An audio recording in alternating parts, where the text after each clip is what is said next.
Mesdames, Mesdemoiselles et Messieurs, amis téléspectateurs, bonjour. Heureux de vous retrouver dans ce nouveau numéro de votre émission Nopiden, la matinale de la bonne humeur. 90 minutes pour partager donc des informations croustillantes. Et ce matin, je suis avec Jennifer Esmeralda Satievi. Bonjour. Bonjour Alain Sotoumé. Un plaisir pour moi de partager ce plateau avec vous. Je suis heureuse. Vous nous semblez revenus très en forme. Oui, beaucoup plus frais, beaucoup plus beau. Merci. Beaucoup plus élégant. Bonjour mesdames, messieurs. C'est un plaisir d'être à nouveau en votre compagnie pour passer, comme il a dit, 90 minutes d'échange, de bonne humeur, de chant et de danse. Et nous nous intéressons à un sujet particulier, Alain. Un sujet particulier mais très intéressant qui fait, on dirait, oui, quelques vagues ces derniers jours. Et nous allons en discuter avec nos invités qui seront sur le plateau. Mais avant tout ceci, comme nous savons bien le faire, et vous attendez certainement, vous nous attendez sur ce terrain, nous allons commencer par découvrir les merveilles de notre pays.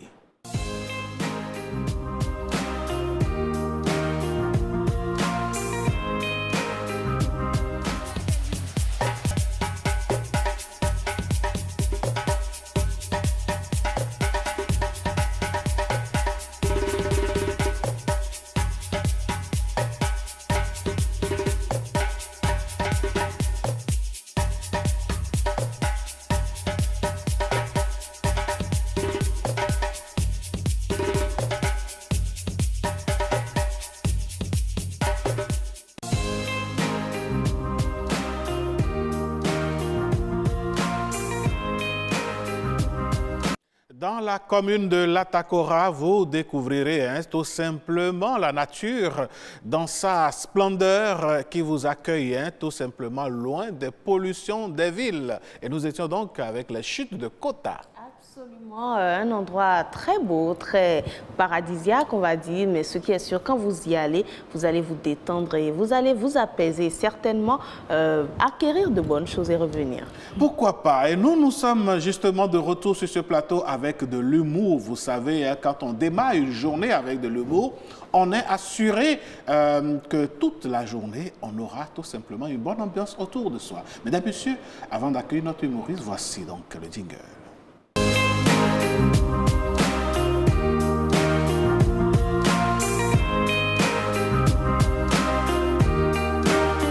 Ce matin, vous nous parlez de quoi? Ouais, bon, d'abord, je n'étais pas au pays. Ah, ouais. Pour la parce que j'étais absent. ok. J'ai passé mes vacances hors du pays. Où précisément? Au fait, j'ai voyagé dans beaucoup de pays et j'ai visité des villes comme Parakou, vous voyez, Porto-Novo et autres. Attendez, il faut que vous deveniez sérieux un jour, vous les humoristes. C'est-à-dire que vous commencez, on dresse les oreilles, on s'attend à quelque chose de sérieux. Parakou n'est pas un pays, Bon, c'est une commune. Voilà, bon. Et vous avez découvert quoi à Parakou? Parakou, bon. Ce que j'ai découvert là-bas, c'est la nourriture. Ah ouais. C'est en bonne quantité, voilà. N'est-ce J'ai pas? beaucoup aimé. J'espère que vous avez mangé le chokourou à 23h50. Non, moi, je n'ai pas encore fait ça. Par grâce à tous ces voyages-là, j'ai fait la découverte d'un fléau connu par tout le monde, c'est la galère. Ah. Ouais. Au fait, c'est un fléau. C'est grâce à la galère quand tu...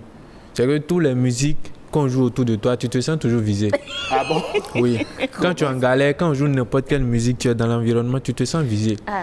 Voici un gars qui passait devant un bar. Le bar appartient à l'un de ses amis. D'accord. Quand il passait, on jouait le morceau de Kérosène.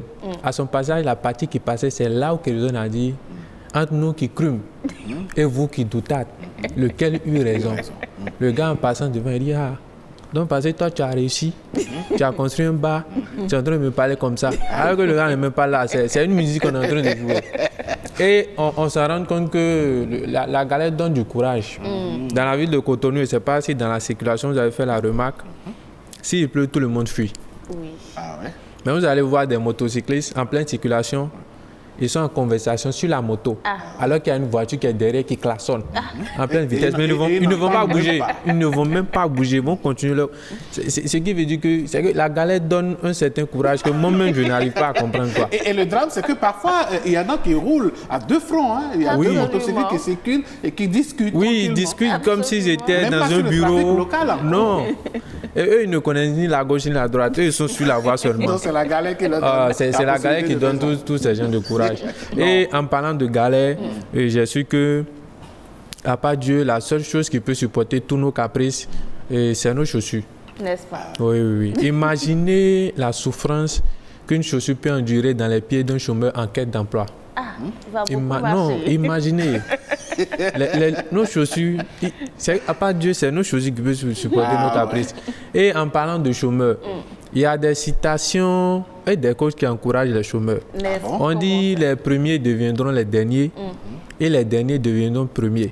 Mon frère chômeur, si tu comptes sur ces genres de citations-là, il faut savoir que Joseph, le père de Jésus, il a été menuisier, hein? Il a travaillé. Donc, va chercher un emploi et travaille. En tout cas. Voilà. Il faut prendre des initiatives. Oui, Il faut pas attendre un miracle. Faut pas rester là à prier Dieu, non.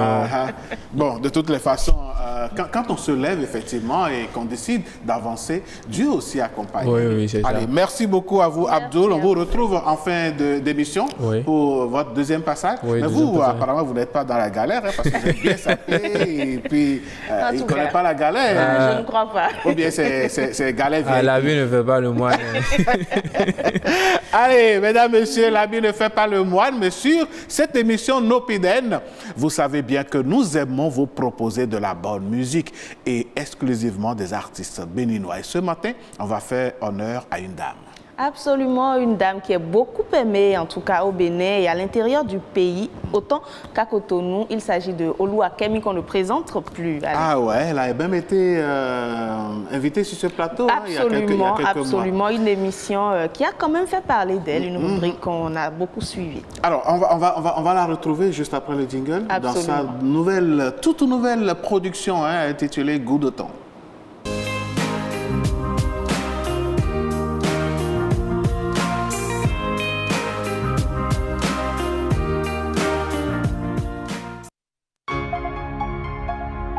Okaji music. It's brain on mix. Oluwakemi. Vileto. Nuwe wa nuwe ba jegbe an we de suji gatu. De ka inche an tu no hoche me. Akuino kaka na legoa. Asuje. Nuwe wa nuwe ba jegbe an we de suji gatu. De ka inche an tu no hoche me. Akuino kaka na legoa. Emoedo madrenia, emoedo macumba, medele camoedo tofe, ole moedo peke, fofoche kakweedo miami, sifika kai Paris, eko doche, tu nada dame akoana dugu de tondo game, sansa tondo game, we me tondo game, bata tondo game akoana dugu de tuedo game, sansa tondo game, we me tondo game. Nada dame akoana dugu do tondo game, sasa tondo game, we me tondo game, bata tondo game akoana dugu do tuedo game.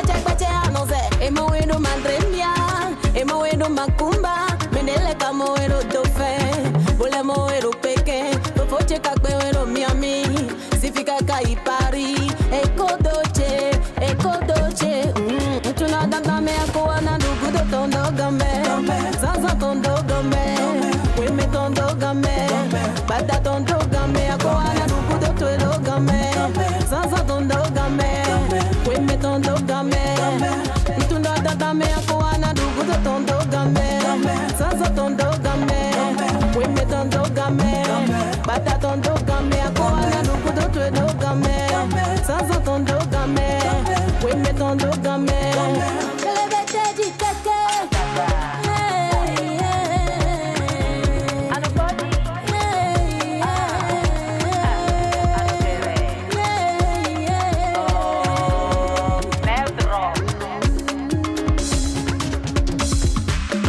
Iwani mon fait au ciel environ. Iwani mon fait au ciel environ. Bekini fumi, intosi medala ni kopeti be fumi, intosi medala.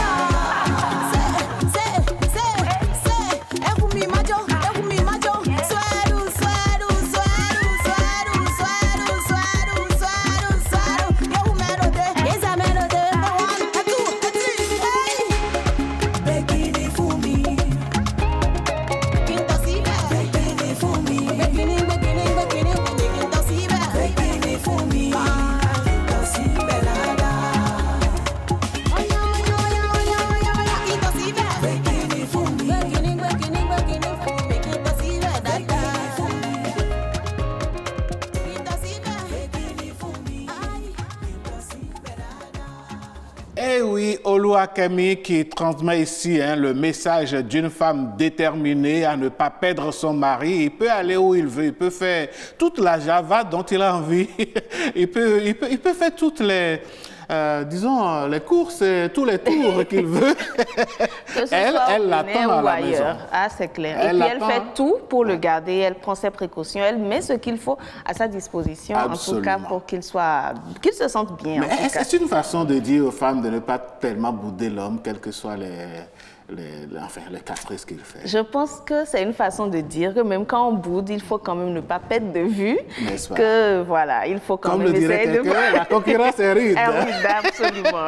Allez, mais l'autre chose, c'est que Oluwakemi, c'est sur ce même plateau de Nopiden qu'elle a annoncé la sortie de ce single-là. Absolument, je pense de cette chanson, voilà, en acapella. Et les amis de Nopiden ont eu le bonheur donc, de retrouver cette belle chanson orchestrée, bien mélodique et tout.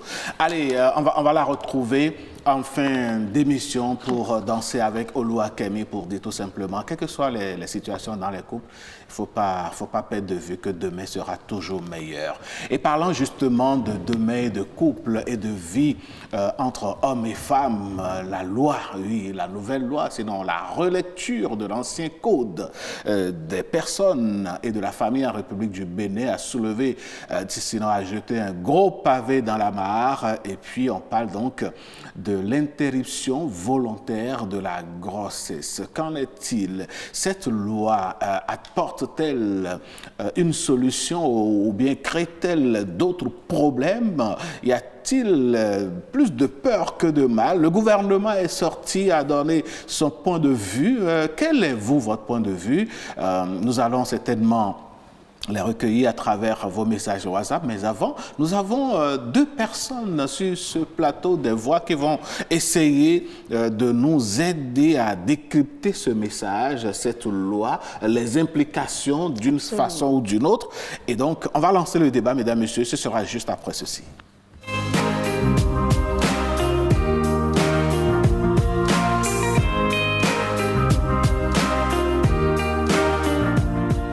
Le plat de résistance de votre émission, vous l'aimez bien, c'est bel et bien le débat. Et on en parle, mesdames, messieurs, ce matin.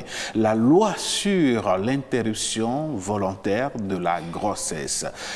Quand la loi est sortie, tous les Béninois, enfin, dans leur majorité, ont dit, on a légalisé l'avortement. Ah ben attention, maintenant nous sommes dans une république où tout est permis. Est-ce vraiment le cas? Qu'est-ce qui sous-tend le vote de cette loi? Qu'est-ce qui pourrait justifier une telle pratique? Nous allons en parler avec nos invités déjà sur le plateau. Absolument, merci d'avoir si bien introduit le sujet. Loi sur l'IVG, plus de peur que de mal. Nous recevons un pasteur sur ce plateau, M. Nikez Lalaye, bonjour. Bonjour madame. Et merci d'avoir accepté notre invitation. Merci. Alors, en face de vous, une mère de famille, madame Arlette Ayodele. Merci également d'avoir accepté notre invitation. C'est un plaisir. Et Merci. au téléphone, Alain, nous sommes avec un gynécologue, docteur Serge Kitiron. Bonjour, docteur. Bonjour, madame. Merci d'avoir accepté notre invitation. Alors, vous gardez la ligne et nous allons faire le débat avec vous pendant ces 45 minutes. OK. Merci à vous, Jennifer Esmeralda Sachivi. Nous allons donner la parole pour commencer à la dame qui est avec nous, Madame Arlette Ayodele. Dites-nous, comment est-ce que vous, en tant que mère, en tant que femme, en tant que béninoise, comment avez-vous accueilli cette loi-là? Merci, c'est un sujet assez sensible. Alors, au départ, quand j'ai eu un peu les informations dans les coulisses, je vais avouer que j'étais un peu choquée. Et j'essayais de m'expliquer ce qui pourrait sous-tendre la prise d'une telle loi. Justement, plusieurs parlent, comme le disait Alain tout à l'heure, de légalisation de l'avortement. Beaucoup s'offusquent, mais est-ce que vous, personnellement, vous comprenez vraiment, vous avez réellement connaissance de la loi telle qu'elle se présente? Je suis tentée de vous demander comment vous comprenez cette loi-là. C'est là, j'allais en arriver là. Pour moi, c'est une loi qui vient pour essayer un peu de sécuriser le recours à cette pratique. Parce que, qu'on le veuille ou pas, il y a des avortements qui se font.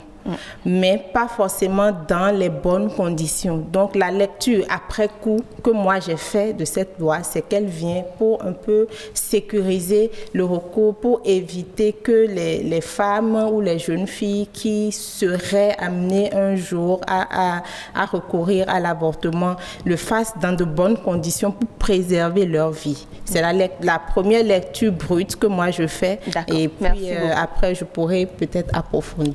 Absolument. On est d'accord avec vous, on va évoluer dans le débat dans quelques instants. Mais vous, pasteur, vous êtes, quand on dit pasteur, vous êtes pasteur d'une église évangélique.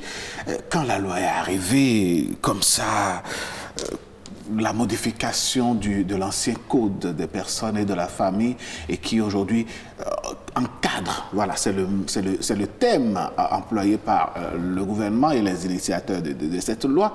Vous, quel est l'accueil que vous avez réservé à cette information?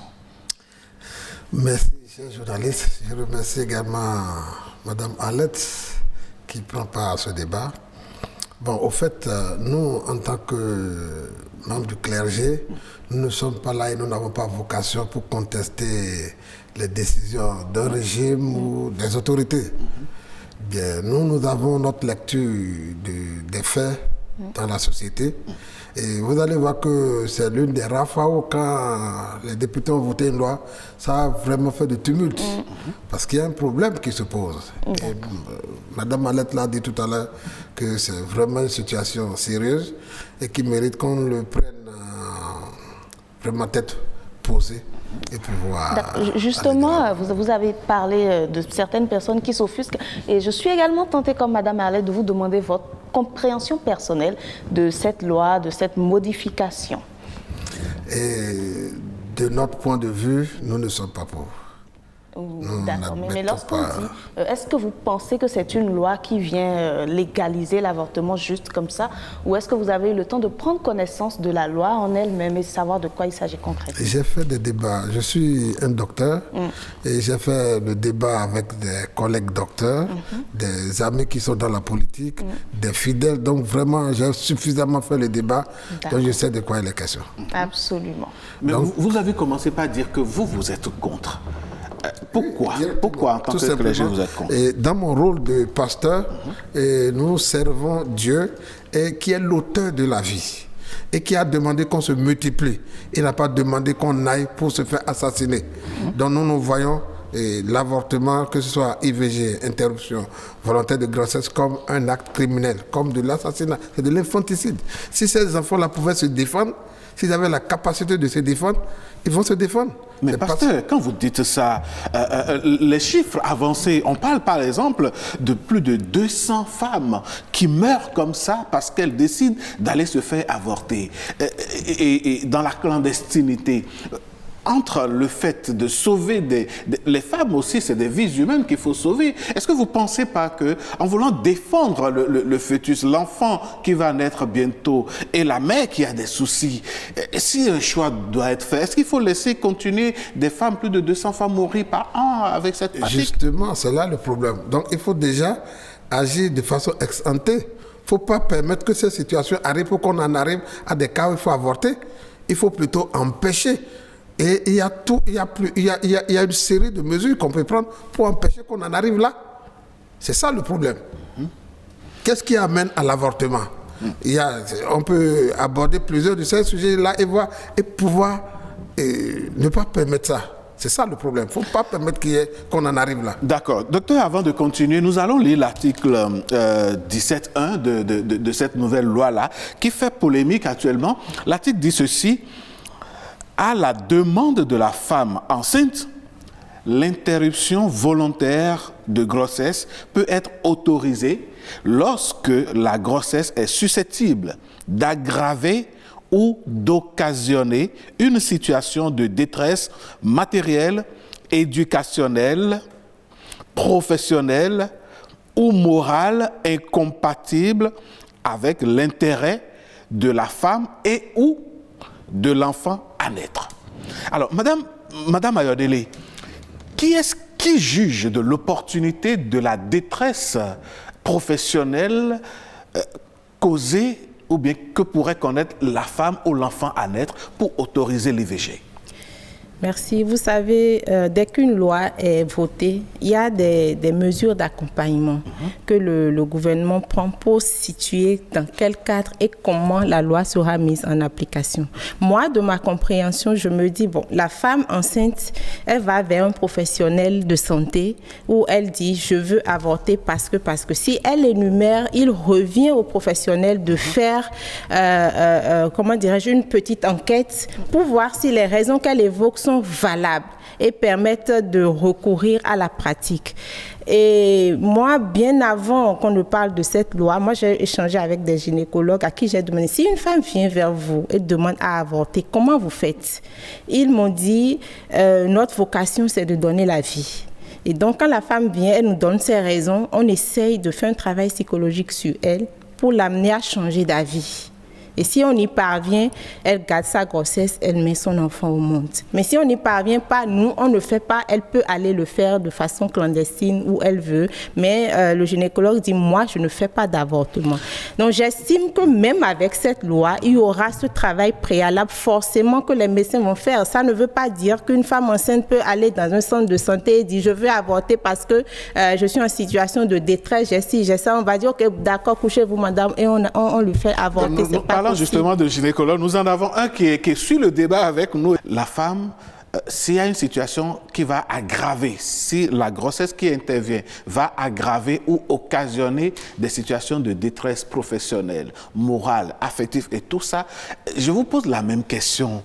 Qui est-ce qui est habilité à juger de l'aggravation ou bien de la survenance de cette détresse-là? Merci, monsieur le journaliste. Je dis, le point de vue de l'Église, le point que nous, pasteurs, serviteurs de Dieu, nous défendons, c'est la vie. Pas question d'aller à l'avortement. Maintenant, dans le corps du Christ, il y a eu des débats également. Il y a des intellectuels de haut niveau. Et le cas qui a toujours posé problème et qui a divisé les gens, c'est quand la vie de la femme est en danger. Et je vous dis, par rapport à ça, il y a des églises, je ne vais pas donner des noms, oui. Mais il y a des églises qui admettent quand même que l'unique raison où on peut admettre l'avortement, l'IVG, c'est quand la vie de la femme est en danger. Et ce n'est pas la femme porteuse de vie qui va le dire, c'est les spécialistes du domaine qui constatent et qui disent, et qui donnent les preuves. Bon, à travers les échographies et autres. Et c'est dans ces conditions, et l'unique, qu'on peut admettre. Parce que si la dame a la vie, elle pourra donner encore d'autres vies. Donc c'est l'unique condition. Tous les autres, que ce soit les cas de viol, tout ce qu'on peut dire, ne sont pas des conditions suffisantes pour aller à l'IVG. Docteur Kitiou, vous êtes avec nous? Oui, je suis là. Ah, ok, on vous retrouve là. Alors, dites-nous, nous avons pris connaissance tout à l'heure de l'article 17. Je ne sais pas si vous avez suivi avec nous.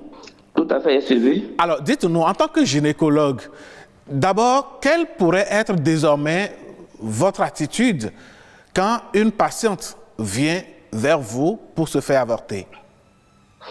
Je voudrais d'entrée remercier le plateau, vous qui avez pris l'initiative d'organiser,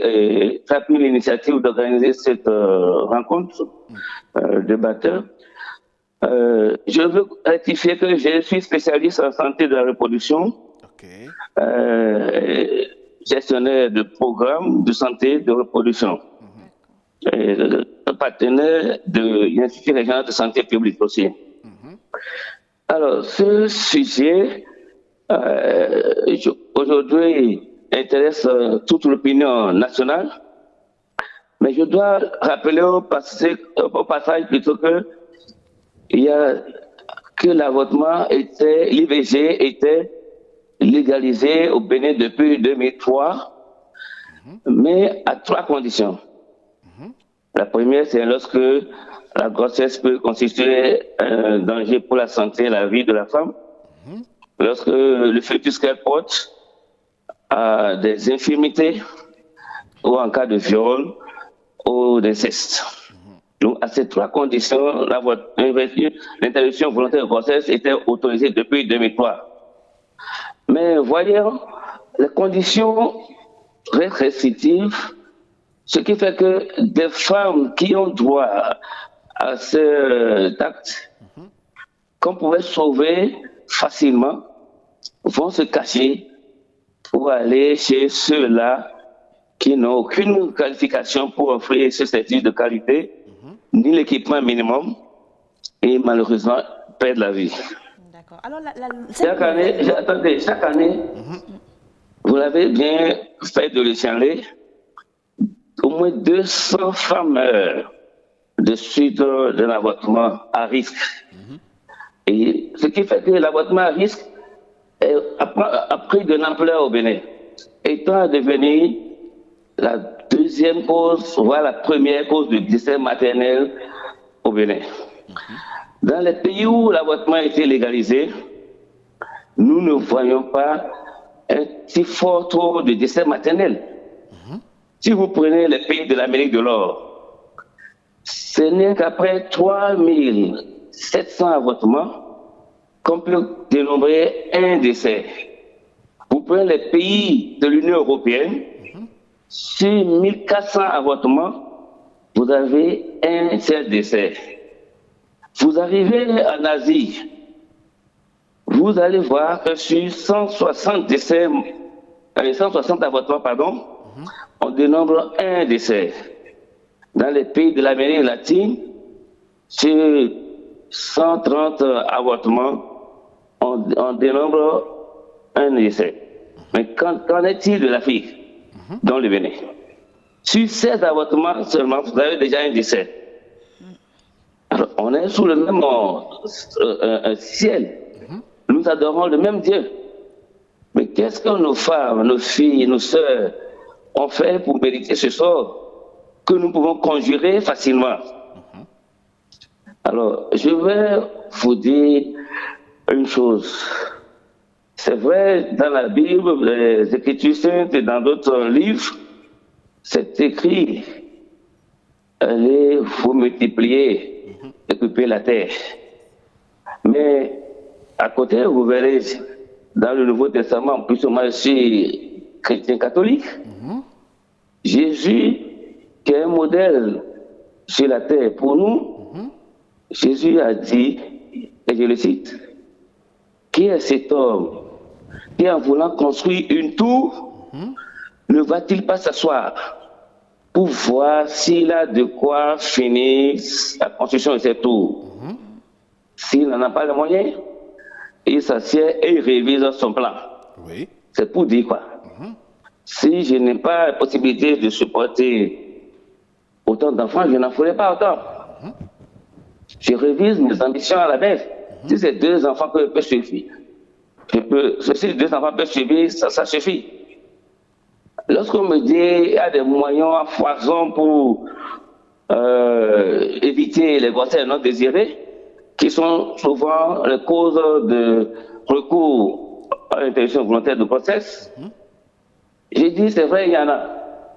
Mais nous devons le reconnaître que ce que l'être humain fait n'est jamais efficace à 100%. Oui, mais docteur Kitehou, quand vous dites ça, je parle de votre propre citation.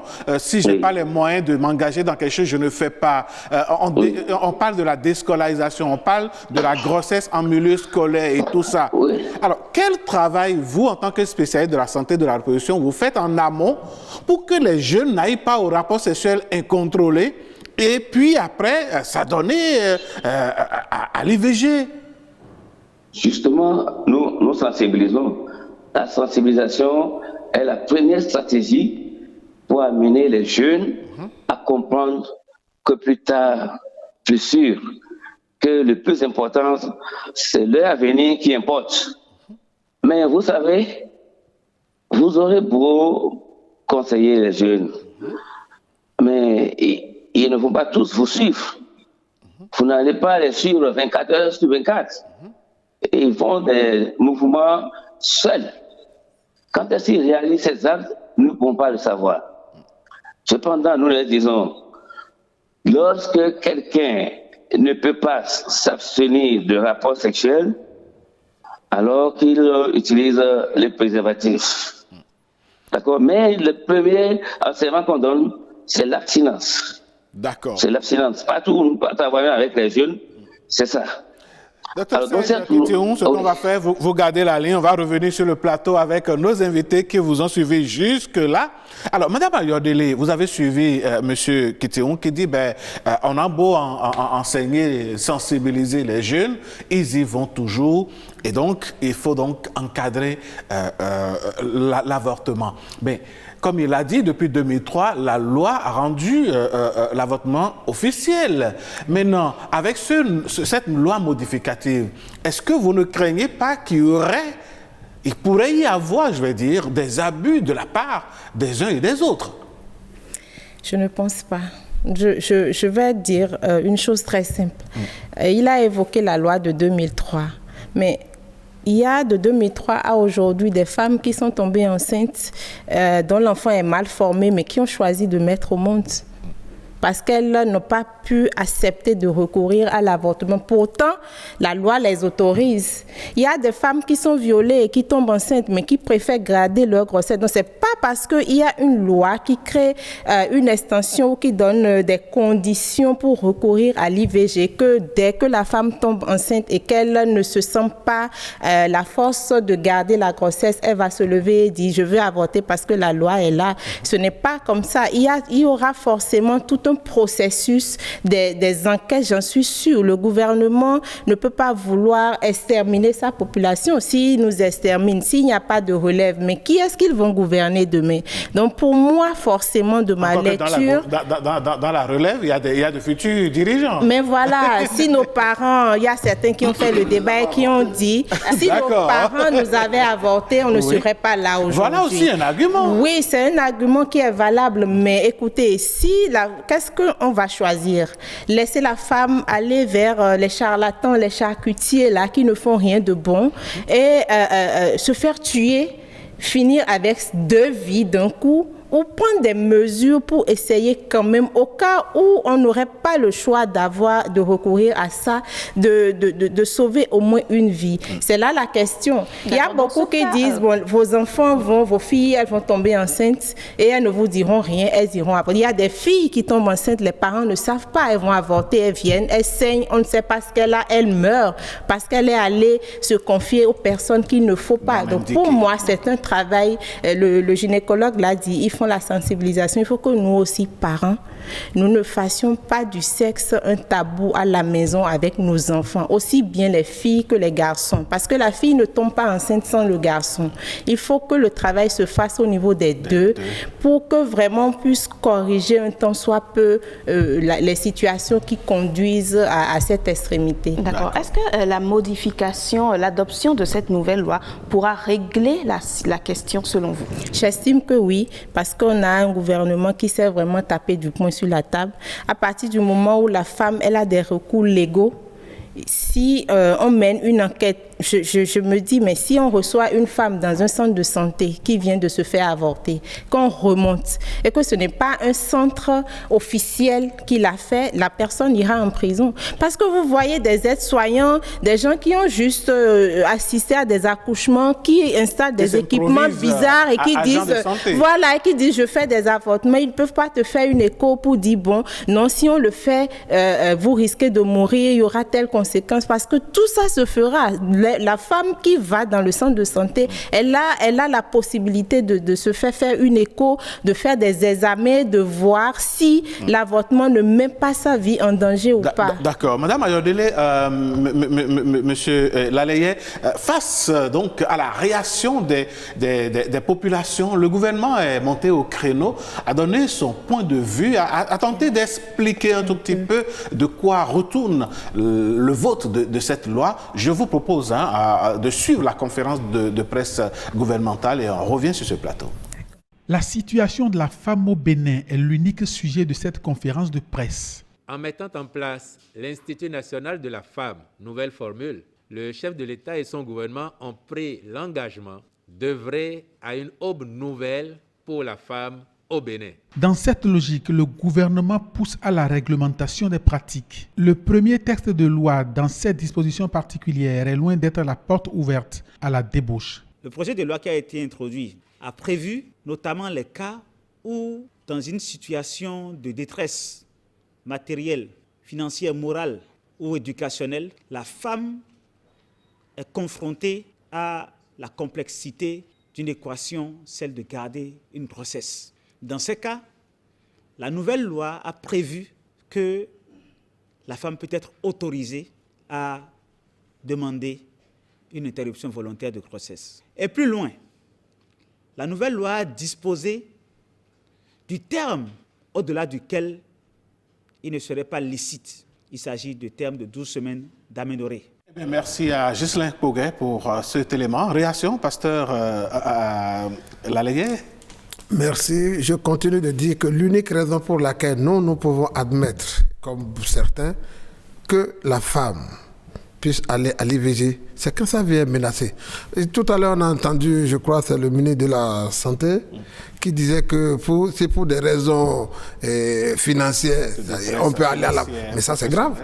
On ne peut pas admettre ça. Oui, mais la dame n'a pas, ou le couple, les deux n'ont pas les moyens de subvenir aux besoins d'un enfant. Ils sont dans le dénuement total, mais le plaisir charnel étant là, les résultats sont arrivés. Comment ils font? C'est ce que nous continuons de dire. Ils sont dans une société qui a des règles. Ils sont dans un pays qui a quand même une autorité. Où est le ministère des Affaires sociales? La ministre des Affaires sociales était justement à cette conférence de presse. Oui, maintenant, ils doivent prendre leur responsabilité à ce niveau. Voilà des cas, par exemple, où on a besoin de leur intervention. Oui, mais vous n'allez pas compter sur l'État pour faire des enfants et devenir responsable, non? D'où l'éducation qu'il faut est indispensable. D'abord, c'est à tous les niveaux. Oui. Il n'y a pas que dans les églises, les mosquées. Bon, les exemples que nous donnons, la société, les quartiers, tout le monde doit être impliqué pour donner de bons exemples afin d'éviter un certain nombre de choses. Oui, M. Kitioun tout à l'heure disait qu'on a beau parler aux enfants, ils s'adonnent à ce qu'ils veulent, et là, on a des problèmes sous les bras qu'ils ne peuvent pas supporter. Maintenant, regardez ce qui se passe. En autorisant sous cette forme-là, vous savez, quand on fait une pratique, on devient, disons, expert. Quand vous faites sérieusement du sport, vous maîtrisez là. Donc, quand on donne plus de liberté à ça, ça veut dire que les gens vont s'adonner plus. Au contraire, ça ne limite pas. Ça va entraîner plus et il y aura, ce qu'on craint, c'est ça qui va arriver. Parce qu'on a donné maintenant, de façon légale, une autorisation à ça. C'est le danger, ça. Vous pensez la même chose? Je ne pense pas la même chose. Vous savez, moi, j'essaye de comprendre les hommes d'église parce qu'ils sont dans leur rôle. La société, elle est ainsi faite. Eux, ils sont là pour essayer d'être des garde-fous, pour nous amener à avoir la crainte de Dieu dans tout ce que nous faisons. Donc, je les comprends et j'adhère à leur opinion ou à leur position. Mais je me dis, ce n'est pas évident. Il faut qu'on essaye aussi d'être un peu patient parce que la loi, elle vient d'être votée. On ne connaît pas encore les mesures ou le décret d'application qui sera pris comment ça va se faire, le processus. Et je continue d'insister sur le fait que ce n'est pas parce qu'il y a une loi que les femmes vont tomber plus enceintes qu'avant. Ce n'est pas possible. Le pasteur, sa crainte, il s'agit de propos que nous avons beaucoup entendus. Certaines personnes craignent un abus. Une femme tombe enceinte, aussitôt elle a la liberté d'aller sauter une jeune fille. Est-ce que c'est envisageable? Non, c'est pas. Moi, je n'envisage pas ça. C'est pas possible. Je me dis, il peut même y avoir un cadre mis en place de sorte que toi, la femme, on te dit, tu as le droit d'avoir recours à ça une fois dans ta vie. Si on le dit... La loi ne précise pas le nombre de fois. Non, parce qu'il y aura le décret d'application après. La loi n'oblige même pas la femme. Il y aura un décret d'application qui donnera tous les détails de la manière dont la loi sera appliquée. C'est pour ça que je dis, on n'a qu'à être un peu patient, d'avoir ce décret pour voir, mais qu'est-ce que le gouvernement a prévu pour vraiment mettre en application cette loi qui vraiment secoue et porte à polémique. D'accord. Parlant justement de polémique, les Béninois de Cotonou ont donné leur avis sur la question et nous allons les suivre dans cette Vox Pop. Moi, je suis bien sûr contre l'avortement parce que je me dis que on a dit que celui qui a volé un bœuf aujourd'hui, celui qui a volé un œuf aujourd'hui, volera un bœuf demain. Parce qu'aujourd'hui, nous voyons à travers le monde entier où les chefs d'État américains, d'autres ont voulu se faire voter pour la deuxième fois, ils ont légalisé l'homosexualité. Et nous avons peur que cela arrive dans ce pays-là. On ne peut pas, vous savez. Nous, on a nos coutumes, on a nos traditions qu'on respecte. Et ce qu'on va faire, c'est bien éduquer les enfants. C'est bien éduquer les enfants et que les parents les disciplinent à travers les médias. Aujourd'hui, l'Internet est gratuit et tout le monde a accès aux images, tout et tout. Je pense que plutôt que de prendre des lois sur l'avortement, il faut éviter que cela arrive. En réalité, l'avortement est pris dans son sens strict, ce n'est pas une bonne chose. Il faut d'abord donner la priorité à la vie. Mais vu comment les choses se passent dans nos contrées, surtout dans les hameaux les plus reculés, il y a vraiment à se poser des questions et c'est pour cela que le gouvernement a dû prendre ses responsabilités en encadrant l'activité d'avortement. Mais ce qui est sûr, on doit avoir une idée, la vie, elle est précieuse.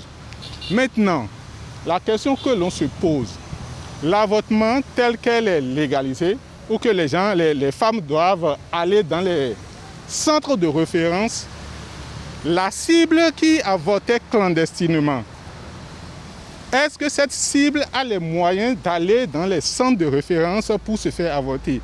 Toute la question est là. Voilà, il y a une raison de coup, parce qu'un docteur, un de nos éminents docteurs, professeurs d'université a dit que l'avortement dans les centres spécialisés du moins ça, coûte plus cher que la césarienne, coûte plus cher que le fait de garder l'enfant jusqu'à l'accoucher. Donc si nous sommes en train de protéger une couche contre l'avortement clandestin, il faudrait savoir si cette couche de population est amène de supporter les charges de l'avortement dans les centres spécialisés. Toute la question se pose là et elle n'a pas encore eu de réponse. L'avortement, c'est quelque chose qui n'est pas vraiment du tout conseillé, surtout compte tenu de la santé de la femme et aussi vu les conséquences qui peuvent encourir après. Cette loi votée, ce n'est pas du tout mal.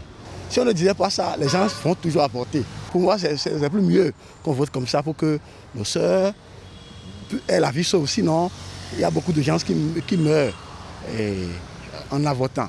Ce n'est pas aussi un moyen pour nos sœurs de commencer par avorter. Il faut qu'elles prennent leur vie au sérieux. Et oui, c'était l'avis des citoyens rencontrés à Cotonou qui donnaient donc leur point de vue sur la situation. Pasteur, c'est vrai, vous êtes campé sur votre position, vous les hommes d'église, on vous comprend, mais est-ce que quelque part vous ne faites pas la politique de l'autruche en enfonçant la tête dans le sable tout en voyant le danger venir quand on voit la réalité des jeunes filles et des jeunes garçons dans nos sociétés aujourd'hui? Si vous ne proposez pas ça, qu'est-ce que vous proposez? Merci infiniment, monsieur le journaliste. Et je continue de dire ceci. Et regardez le deuxième intervenant, ce qu'il a dit. Il dit un spécialiste bien connu dans notre pays. dit que ces centres spécialisés auxquels les femmes pourront faire recours pour avorter, que le coût de revient définitif dépasse même les moyens qu'il faut pour entretenir une grossesse et aller à l'accouchement. Bon, or, nous sommes en train de dire tout à l'heure que certaines femmes, pour des raisons financières ou pécuniaires, peuvent aller à l'avortement. Voilà que ce qu'on va leur exiger, elles n'en ont pas. Donc le problème n'est toujours pas réglé. L'autre chose que je voudrais dire, c'est que nous ne sommes pas auteurs de la vie. Nous n'ayant pas été sollicités pour vivre ou pour donner une vie, on ne peut pas non plus être auteur pour supprimer une vie. L'unique auteur, regardez dans la Bible, au moment où, je vais prendre le cas de Moïse. Moïse, quand il est né, il fallait tuer tous les enfants. Et si possible, même aller à l'avortement pour ne pas naître, pour ne pas avoir des enfants. Mais l'enfant est né, et c'est un garçon. On demandait de tuer tous les enfants. La mère a refusé, et au lieu de tuer son enfant, a mis l'enfant dans un panier et a laissé dans l'eau. Et cet enfant est mort. On a vu la main de Dieu. Cet enfant est devenu un puissant outil dont dans son temps et jusqu'à aujourd'hui. Et les leçons, les comportements, les actes que cet homme-là a posés continuent de nous être utiles. Faisons ce genre de choses, l'éducation qu'il faut à la maison, à l'église, à l'école, dans les mosquées, partout. Nous-mêmes en donnant de bons exemples, ça aura plus d'effet et cela peut être accompagné ou bien suivi de sanctions pour pouvoir arriver. Mais ce n'est pas l'avortement, au contraire, c'est légaliser la chose, donner des droits pour ceux qui ont les moyens. Mais on est en train de voir qu'il y a problème. Où toutes les femmes ne pourront pas, et la mort qu'on est en train de craindre pour certains, ça va arriver. Parce que n'ayant pas les moyens pour aller dans les centres spécialisés, elle ira dans les centres que ma soeur tout à l'heure a appelé les charcuteries, et le mal est toujours là. Vous avez également suivi la Voz Pop, Madame Ayodele. Il y a la question des moyens qui a été évoquée. Tout le monde n'a pas les moyens pour aller vers ces centres spécialisés pour encadrer cette interruption volontaire de grossesse. Merci. Encore une fois, moi je dis qu'on est en train d'aller un peu trop vite en besogne. Le gouvernement n'est pas bête. Il faut que, en tant que citoyens, nous fassions l'effort de faire confiance à nos dirigeants et de les laisser arriver au point où ils peuvent arriver pour qu'on puisse faire vraiment des analyses objectives. Moi, j'estime que si la loi est mise en place et dit que si la femme n'a pas les moyens de conduire sa grossesse à terme, elle peut recourir à l'IVG. On ne peut pas lui exiger un montant qu'elle ne sera pas capable de couvrir. Première lecture. Deuxième lecture, si on lui exige un montant qu'elle ne peut pas couvrir, c'est également peut-être une manière de l'amener à mieux mûrir sa décision de recourir à l'IVG et de ne pas le faire. Donc, il y a toujours un côté positif qu'on peut tirer de cette loi. Et pour moi, il faudrait qu'on y travaille parce que qu'on la rejette ou pas, elle est déjà votée, elle est là, elle sera mise en œuvre. Il faut qu'on réfléchisse maintenant à comment on peut dans son application, comment on peut travailler pour réduire vraiment le nombre de recours qu'il y aura vers cette loi. D'accord. Nous avons toujours le docteur M. Kitioum en ligne. Alors, dites-nous, M. Serge Kitioum, vous avez suivi le débat jusque-là, le gouvernement a donné son point de vue. Vous avez également suivi ceux de nos concitoyens. Alors, dans tout ça, est-ce que vous partagez les craintes de ceux qui pensent qu'il y aura des abus? Merci, vous m'avez laissé longtemps au repos. J'écoutais, j'avais envie de bondir sur certains propos. Ah, mais vous aurez pu le faire à tout moment. Oui, je veux rectifier quelque chose d'abord. L'éminent professeur dont il est question n'a jamais dit que l'avortement dans les centres spécialisés coûte plus cher que l'accouchement. Il a plutôt dit que les complications liées aux avortements à risque sont plus chères, plus coûteux qu'un accouchement. D'accord. C'est bien ça. Il n'a jamais dit ça. Et je partage parfaitement le point de vue de Mme Ayodele qui dit que le gouvernement n'est pas bête. Tout le monde s'active déjà à mettre en place un cadre, c'est-à-dire les tests qui vont permettre de mieux comprendre l'esprit de la loi. Parce que telle qu'elle est, tout le monde peut l'expliquer à sa manière. Mais il y aura un travail qui a déjà commencé aujourd'hui même, je vous le dis. Un comité est mis en place et qui a commencé aujourd'hui à réfléchir sur la question quels sont les garde-fous que l'État doit mettre en place pour qu'il n'y ait pas de dérive. Comment est-ce qu'il faut interpréter tel ou tel aspect de la loi? Oui, mais est-ce qu'il faut attendre de voter les lois et venir les expliquer après? Ça ne pose pas un petit problème là? Est-ce que quelque part, il ne faudrait pas réfléchir avant de voter les lois? Non, comprenons d'abord ce qu'on appelle test d'application. Ça, c'est les guides, en fait. Oui, les décrets d'application, je suis d'accord avec vous. Voilà. Non, attendez, je vous explique. Donc, il y aura des centres qui seront sélectionnés. Donc, on est sûr qu'ils disposent du plateau technique adéquat et du personnel qualifié pour offrir ces services. Et comme Mme Ayodele l'a si bien dit, ce n'est pas à tout venant qu'on va donner le service. Il y a des dispositions qui seront mises en place. Et c'est toute une chaîne de prestataires qui vont intervenir dans l'offre de ces services. Si vous allez plus loin, vous verrez qu'il y aura des assistants sociaux dedans, avec qui le personnel médical doit travailler. Moi qui vous parle, je suis médecin pratiquant. Donc nous devons travailler en symbiose avec les assistants sociaux avant qu'une décision ne soit prise. Mais quand on dit que le ministère des Affaires sociales est là, mais combien de personnes le ministère des Affaires sociales peut prendre en charge? Non, il n'y a pas d'argent pour tout ça là. Et ceux-là qui meurent, celles-là qui meurent, c'est des filles, c'est des femmes dont nous avons besoin pour le développement de notre pays. Même si ce n'est pas pour notre pays, pour le développement de la famille et des localités. Et donc, je sais que l'avortement, depuis la lune des temps, a toujours existé.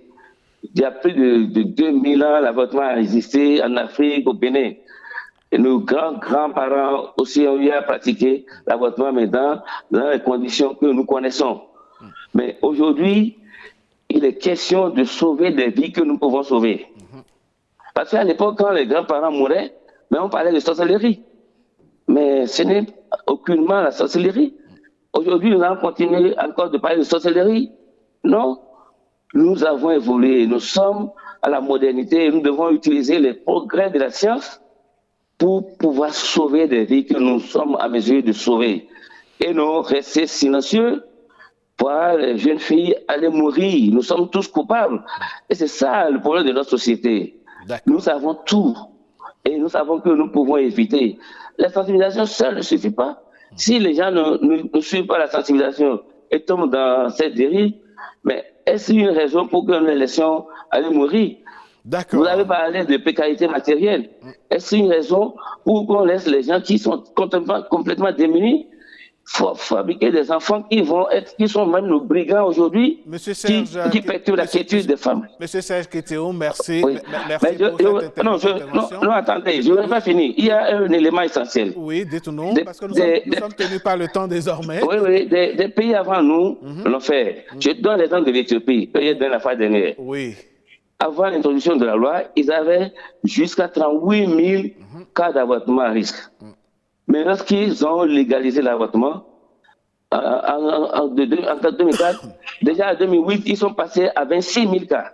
De toutes les façons, comme l'a dit Mme Ayodele ici, on attend de voir quelle sera la suite. L'essentiel, c'est de préserver les vies et que ce soit celle de la mère ou celle de l'enfant, je crois que le gouvernement prendra les dispositions qu'il faut. Merci de garder la ligne. Nous allons enclencher avec les messages de nos amis internautes. On va pouvoir y aller rapidement, si vous le permettez, Mme Esmeralda. Absolument.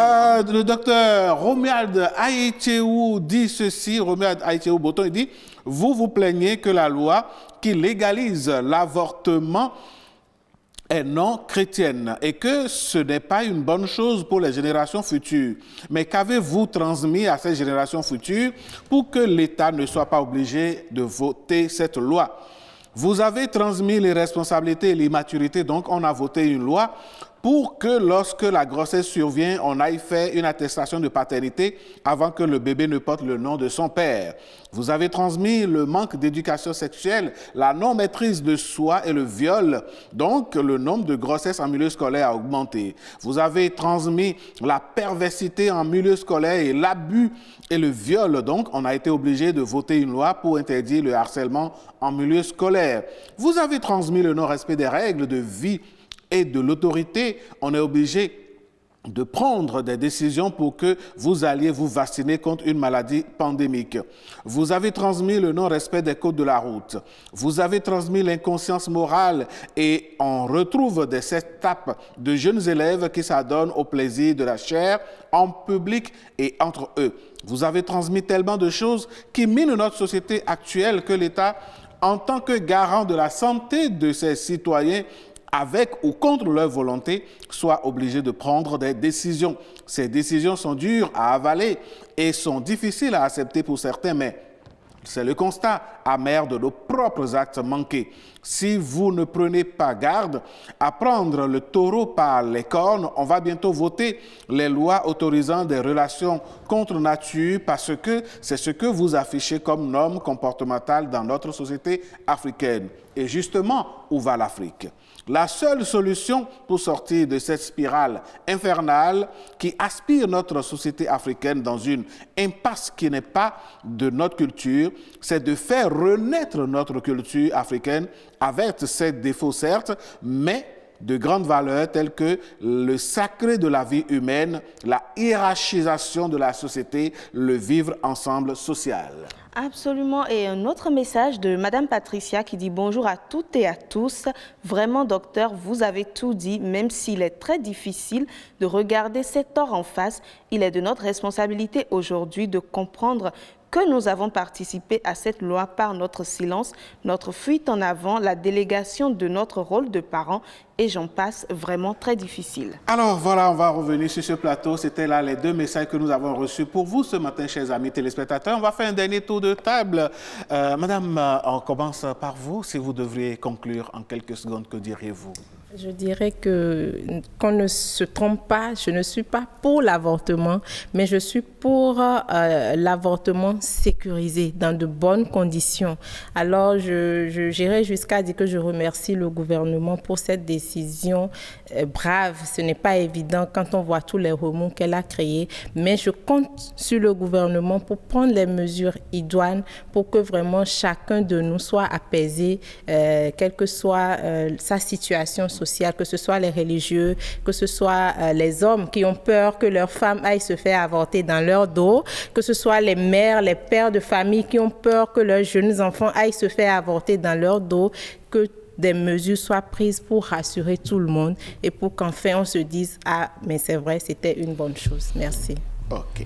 Pasteur Lalayev, merci infiniment à cette grande chaîne qui aborde les sujets d'actualité et les sujets d'importance. Merci à vous. Nous vous remercions pour nous avoir donné l'opportunité également pour ce débat. Et ce que je voudrais dire, c'est qu'ensemble, à tous les niveaux, on puisse vraiment donner de beaux exemples aux jeunes, dans la société, dans nos maisons, dans les écoles, partout. Et que là, il faut servir que l'État service. Mais ce que je voudrais dire pour terminer, c'est une parole de Dieu qui dit dans 1 Corinthiens 10, verset 23, que tout m'est permis, mais tout ne m'est pas utile. Tout m'est permis, mais tout n'édifie pas. Ce n'est pas parce que les gens trouvent d'opportunités pour aller avorter qu'il faut s'y rendre. Faisons l'effort et éduquons nos enfants à tous les niveaux, prenons nos responsabilités pour qu'on ne supprime pas des vies. Pour que des présidents et des autorités de demain ne disparaissent pas aujourd'hui. D'accord. Nous avons au téléphone, on va prendre le mot de fin de monsieur... Docteur Kitiron. Kitiron, oui. Merci à vous. Et nous comptons sur vous pour davantage éclairer l'opinion publique. Je voudrais les rassurer qu'on a plus peur que du mal. La loi modificative qui est votée sera bel et bien appliquée, mais bien cadrée. Et comme je l'ai dit tout à l'heure, il y a un comité qui est en place en train de réfléchir à partir d'aujourd'hui aux tests d'application qui vont permettre de bien cadrer la loi. D'accord. Donc, il n'est pas question d'avoir peur. L'avortement ne sera jamais une contraception. Il y a des moyens de contraception qui sont prévus. D'accord. Mais je vous rassure, tel que c'est prévu par la loi rectificative, il y aura la promotion de la contraception en même temps que l'offre de services Merci de détection beaucoup, volontaire. M. Serge Donc, rassurez-vous. Kitehou. On vous aura compris. Merci d'avoir participé à ce débat matinal. Merci à vous également, chers invités sur ce plateau. Madame Esmeralda, on va marquer une petite pause. Le temps de raccompagner nos invités, bien entendu. D'accord. Voici la pause. Bienvenue au Bénin. Paysage verdoyant, relief multiforme, faune et parcs naturels, plages ensoleillées, cité balnéaire ultra moderne, rythme au corps, rite au cœur, vestiges et reliques d'une histoire séculaire, brave peuple, biens et personnes sécurisées. Le Bénin, terre de culture et de riches traditions. Et c'est bel et bien Opiden qui continue son petit bonhomme de chemin. Et ce matin, dans Us et Coutumes, ce sont nos parents, les Yom, qui vont nous accueillir pour nous dire un peu comment est-ce que ça se passe lorsque l'enfant doit passer donc à l'étape de maturité dans la société Yom. Voici Us et Coutumes.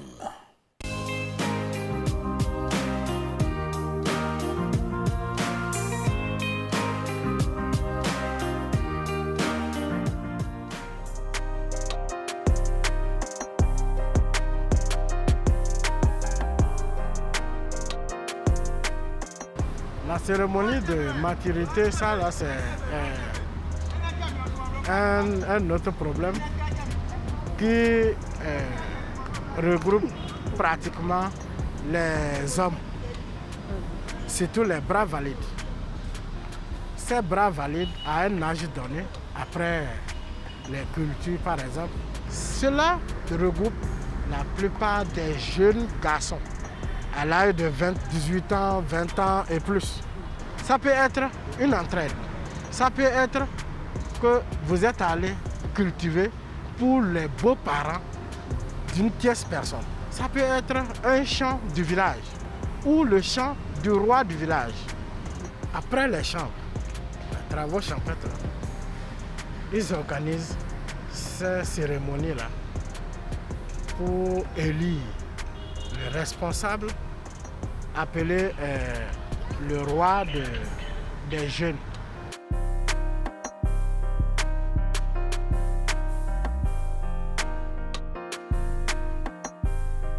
Il y a ceux qui sont les devanciers, ceux qu'on met devant, c'est les plus forts, on met devant. On met les moyens derrière eux et on met les faibles derrière, donc la troisième lignée. Parmi les plus forts ou les moins forts, ils cherchent le plus fort et tous. Parce qu'on veut faire comprendre à tous ceux-là que telle personne est plus forte. En matière des travaux champêtres, lui là c'est notre patron. D'abord ça se fait en deux volets, la force physique et la force mystique. Parce qu'avant ces périodes-là, ils se lavent de beaucoup de tisanes pour s'illustrer le plus fort. Donc chacun s'apprête, tout le monde s'apprête. Chaque fois, il se lave de beaucoup de tisanes. Voilà le terrain, allez au travail. Donc le premier là, c'est parce qu'il compte sur lui qu'il est allé en premier. Tous ceux-là commencent par le poursuivre. Et ça devient une bataille. C'est des hectares qu'ils vont labourer. S'il est toujours fort, il maintient sa position, c'est qu'il garde la position du plus fort des jeunes.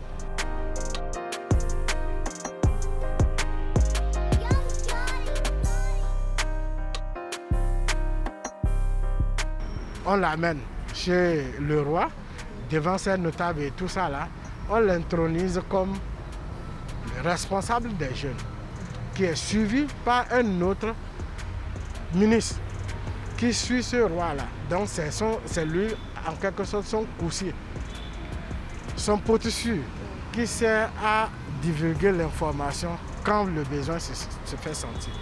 Ils organisent la cérémonie où on parle de comparsam, donc c'est la danse des bras valides. Et la cérémonie est lancée, les hostilités commencent. Le jour J même, tout le monde se retrouve devant le palais royal.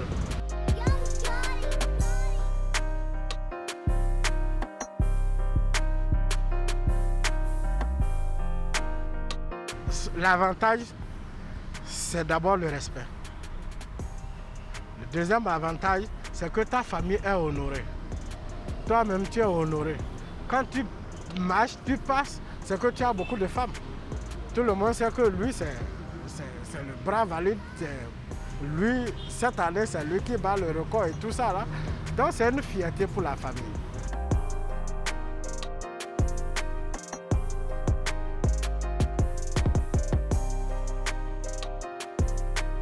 Oui, ça continue pas à se pratiquer, ça ne va pas finir parce que le peuple Yom ne continue pas à vivre, n'est pas terminé, donc la fête doit toujours continuer. Mais ça prend une autre tournure ou bien une autre forme à cause de la vie qui change chaque jour.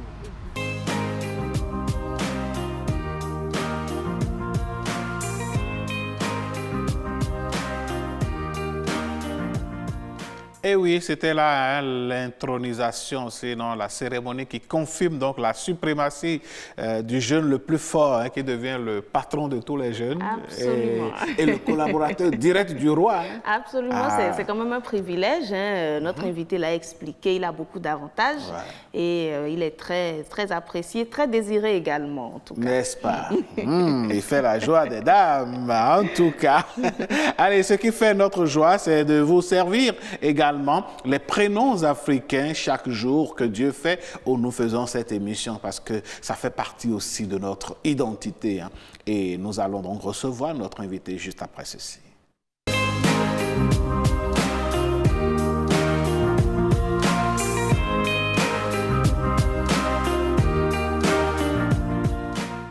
D'un parent à un autre, nous sommes chez nos parents, les Peuls, ce matin, n'est-ce pas, Jennifer? Absolument, c'est toujours un plaisir pour moi, particulièrement de recevoir les Peuls ici pour parler des prénoms. Nous recevons aujourd'hui Alain Orujo Goudi, qu'on ne présente plus. Bonjour. C'est un habitué du plateau. Oui, c'est un habitué du plateau. Bonjour à vous. Bonjour et bienvenue. Merci beaucoup. Alors, ce matin, nos parents, les Peuls, vont nous parler de quel prénom?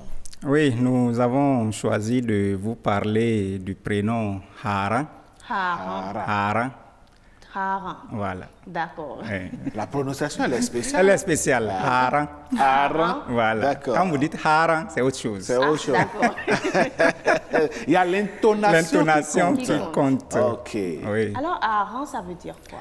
Oui, Haran, c'est un prénom d'abord qu'on donne à un enfant garçon. Un enfant garçon qui est né dans une période spéciale, c'est-à-dire la période d'abondance en vivres ou d'abondance en produits en général. Ça peut être l'enfant qui est né au moment des récoltes ou bien juste après les récoltes, quand on a en tout cas de quoi vivre, de quoi entretenir la famille, de quoi nourrir sa famille en abondance. C'est ce que le prénom veut dire. Puisque c'est un prénom qui est tiré du verbe et qui veut dire être rassasié. Ah, d'accord. Oui. Il est venu dans une période où on ne manque tout le monde est rassasié. Le bonheur est là. Voilà. Le bonheur est là. On n'a pas peur. Donc comme le dirait l'autre, c'est un enfant bien né. Voilà. Donc c'est une période où on organise les cérémonies parce qu'il y a des vivres pour organiser ces cérémonies. Donc c'est les enfants nés en cette période. Mais aussi, ça peut s'étendre comme nous sommes en milieu Peul. Et vous savez, notre première richesse, c'est les vaches, c'est les bœufs. Donc, ça peut être aussi un enfant qui est né au moment où les vaches ont tellement mis bas qu'il y a d'abondance en lait. Le troupeau s'est agrandi et surtout la plus grande richesse, c'est le lait. S'il y a du lait en abondance, donc cette période aussi, l'enfant peut porter ce nom de Haran pour exprimer cette existence de ressources qui peut permettre le bien-être de la famille. Voilà. Ah, ouais. Mais maintenant, dans la vie active, dans la vie de tous les jours, à part ce schéma que vous nous avez donné, qu'est-ce qui caractérise la personnalité des Harans? Oui, les Harans, normalement, c'est des enfants qui aiment le travail. C'est des enfants qui aiment le travail parce que on se dit, on lui donne ce nom pour que dans la vie, ils se battent pour que dans sa famille, dans son foyer, il y ait toujours d'abondance en ressources, que ce soit ressources matérielles, financières, en vivres et autres. Donc, c'est un enfant qui doit se battre. Et dans l'ancien temps, se battre, c'est surtout faire la production, que ce soit production végétale ou production animale, pour qu'il y ait d'abondance. Et souvent, c'est des gens, lorsque dans le village ou dans la localité, vous êtes en difficulté, vous n'avez pas de vivre, par exemple, c'est vers eux, on va pour dire, ah, je vais vers Haran, puisque lui, il est toujours... Ils sont caractérisés par la générosité. Oui, il y a des périodes où ce n'est pas n'importe qui a de vivre dans son grenier. On recourt vers eux pour qu'ils puissent, par sa générosité, venir en aide à ces foyers qui sont en détresse dans les périodes de soudure. Allez, je suis curieuse de savoir s'il y a des femmes à Haran aussi. Bon, normalement, c'est un prénom masculin, mais je vais continuer les recherches pour voir. Lorsque c'est une fille, comment on peut l'appeler? Vous voulez avoir des harengs? Ah, ben dis donc! Oui, c'est toujours bénéfique. Mais je n'ai pas eu encore de prénom hareng pour les filles, mais la plupart que je connais et ce que j'ai eu comme résultat de recherche, c'est un garçon. Peut-être qu'il y a un autre prénom qu'on attribue aux filles qui sont nées dans ces mêmes conditions-là. Ce que nous allons souhaiter, c'est qu'on ait beaucoup de harengs au Bénin, que nous soyons tous des harengs, et dans la mesure du possible, qu'on en ait un peu partout. Oui. Comme nous avons commencé par être premiers partout. Voilà, et qu'on soit premier dans tout alors. Voilà. Allez, merci à vous, cher ami Orujo Goudi. On vous retrouve très prochainement pour un autre prénom. Oui, merci beaucoup. C'est nous qui vous remercions. Oui. Ok, nous allons donc passer à la capture du jour. Oui. Aujourd'hui, vous nous proposez quoi? C'est vous qui avez concocté, hein, je me dis... C'est une image qui va nous faire réfléchir et vous allez me donner votre analyse de la chose. Ce qui est sûr, c'est nous sommes à un mariage. Il y a un cadeau d'anniversaire qui est arrivé et je crois qu'avec l'aide du réalisateur, nous allons un peu en savoir plus.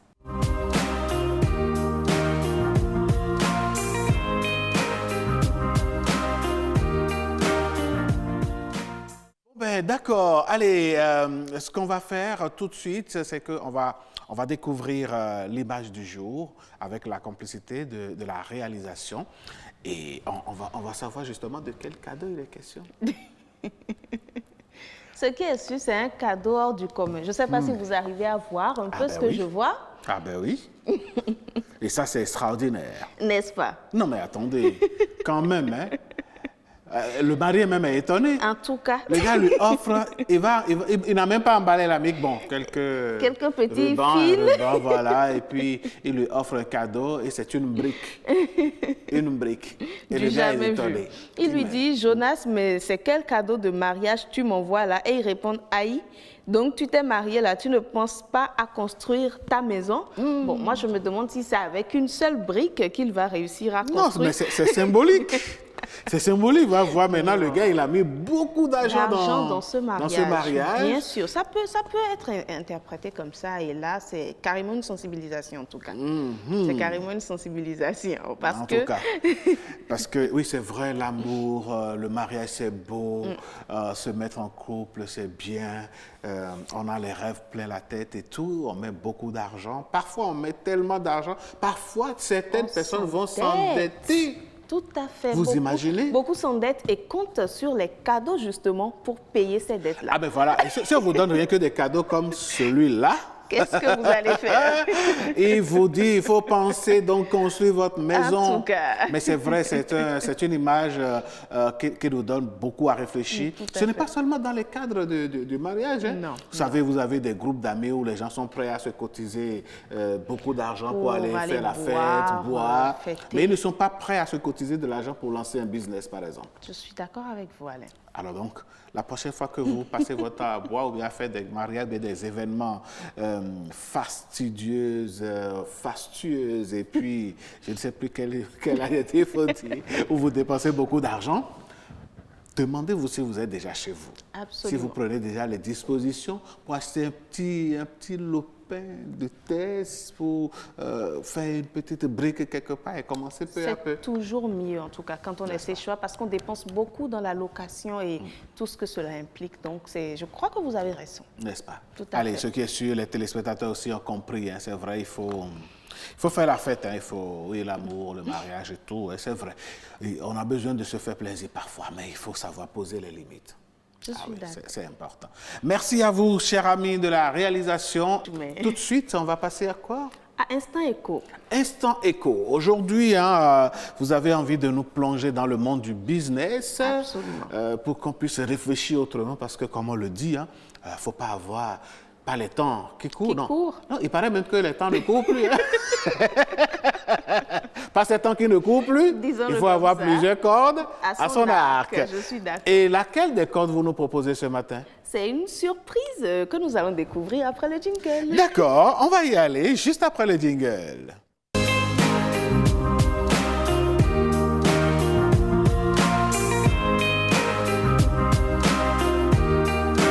Vous avez dit que c'est une surprise pour Instant Éco. Absolument. Alors, nous en sommes donc à la surprise. Ce matin, vous nous parlez de quoi? Je vous parle, est-ce que vous aimez les escargots, Alain?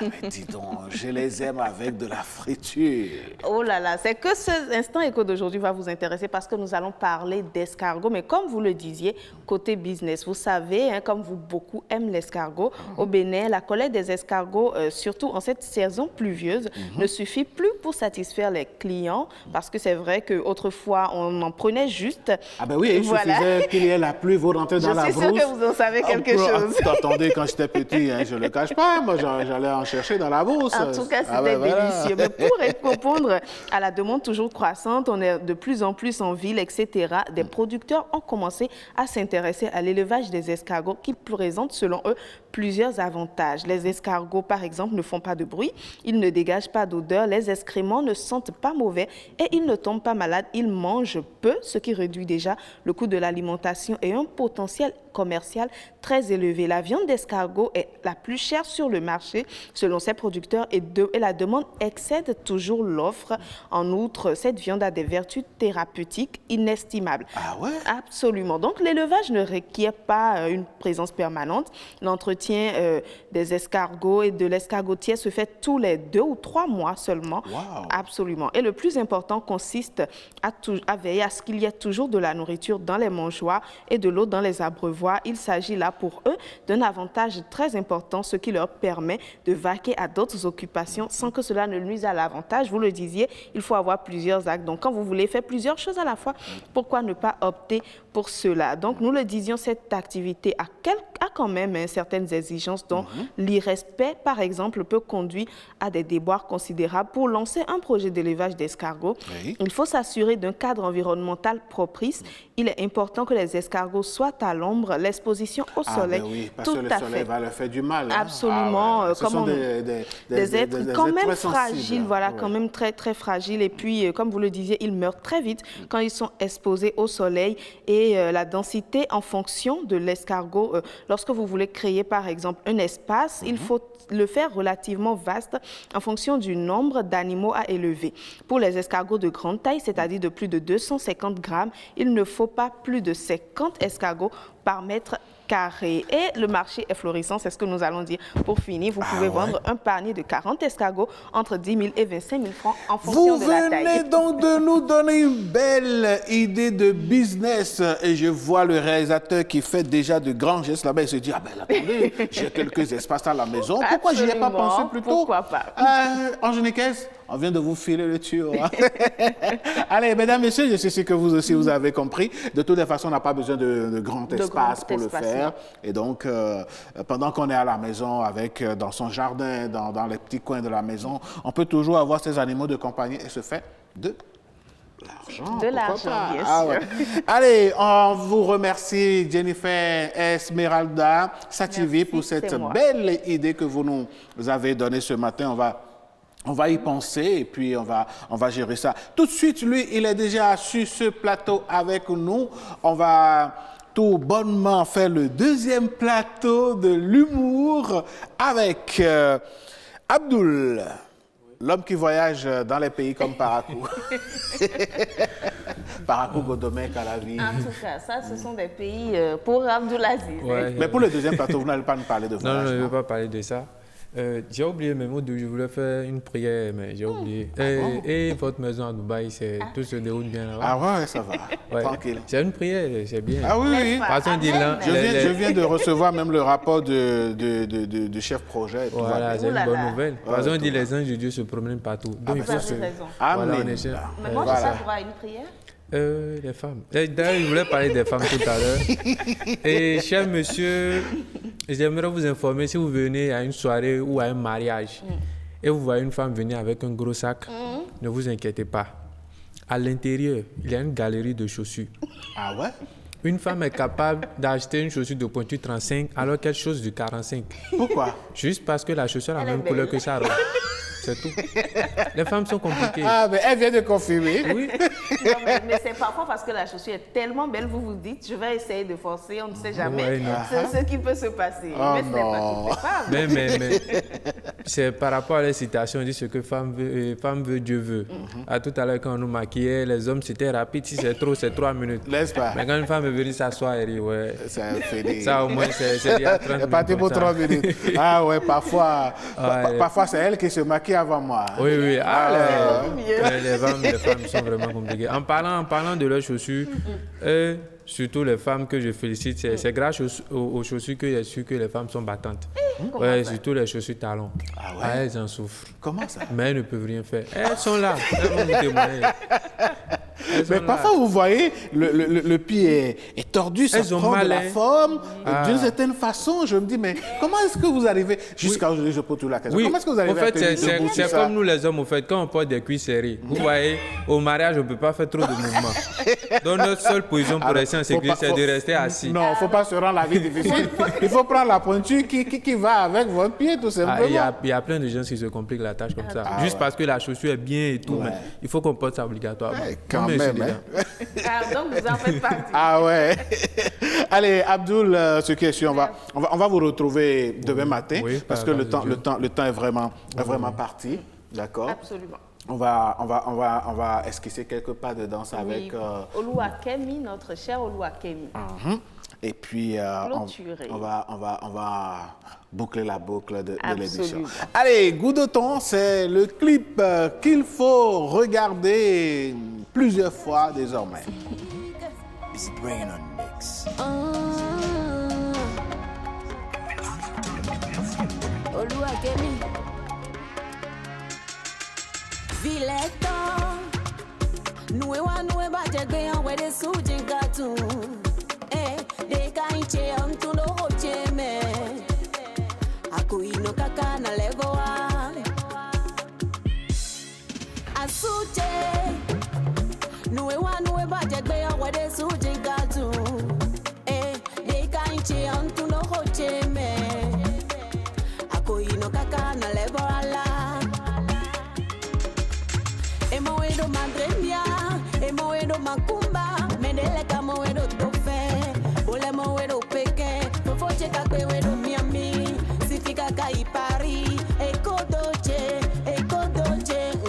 tu na dame ako ana dugu do tondo game, sansa tondo game, we me tondo game, bata tondo game ako ana dugu do tue do game, sansa tondo game.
Allez, c'était votre émission matinale non pédenne.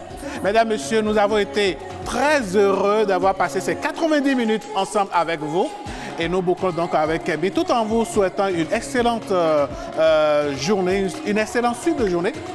Esmeralda, on se retrouve très prochainement. La prochaine fois, absolument. Allez, merci à vous et à bientôt. Iwani mon fait, au ciel au miron. Iwani mon fait, au ciel au miron.